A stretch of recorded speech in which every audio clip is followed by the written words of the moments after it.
The latest developments, a geopolitical restructuring of the world is coming. This could be end-time prophecies. The theologian Dr. Radhaka says, our holy fathers do not need advocates for what they say. We need advocates for what we did, what we could have done while we did not do, and we were indifferent as if we were the only generation on earth. And this is, of course, insane.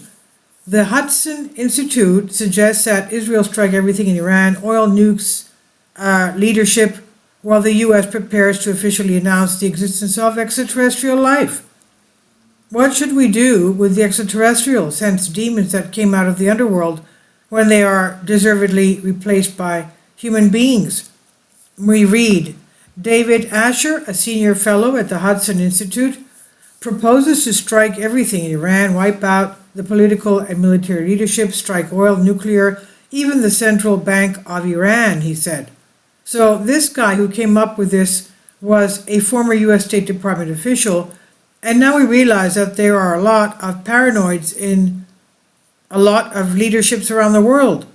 This could be, these are power pyramids.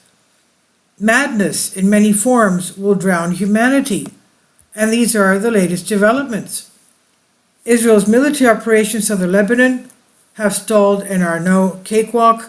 A new Vietnam seems to be taking place. Neither Israel nor the U.S. wants this version, which is the worst case scenario. And for this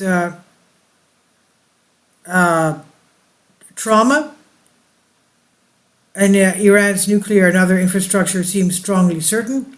The countries of the Persian Gulf plus Saudi Arabia and Jordan are in a state of nervousness because they will get the ball. In other words, they will be taken in by all this. The streets of Hormuz will start in such a scenario. Russia will speed up its advance towards Kiev and revise the doctrine of its intervention in the Middle East. In the very near future, we'll see exactly what will be the reasons that will force Russia to do so. An important reason will be the backbiting of the fox in front of the bear. And another reason is the military mobility of Romania, Bulgaria against it. This is where we come in the Balkans, which will not boil like today from diplomatic fever, but from military skirmishes and skirmishes. The U.S. after the election will be dragged into this war by necessity, but this will cost the hegemony of the U.S. dollar, while China will remain the shrewd neutral to collect the remnants of the global catastrophe. The European Union, instead of dealing with the economy and development, will make military decisions to manage the successive crises that will ultimately weaken Europe. And here for us, we are sorry to say, right wing, left wing, and all the party offshoots, we will try to see who is better to save us, enjoying the privilege of the system nurtured by the Lernea Hydra and the post-colonization. We are not talking about memoranda about persecution of all, but of the next generations for obscene lies.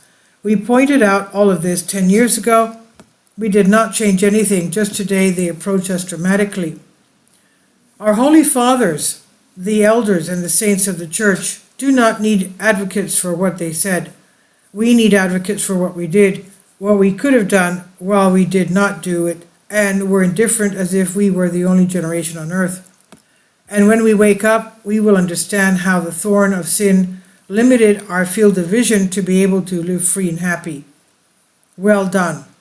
And this is by the theologian Dr. Konstantin Radhakas. Please leave your comments, and thank you for your support.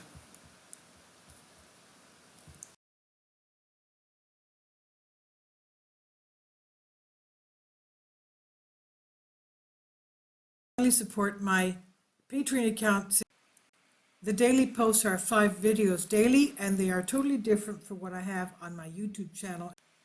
Thank you so much for your support, and that you find all my content so interesting. You'll find the Patreon account details in the description box below.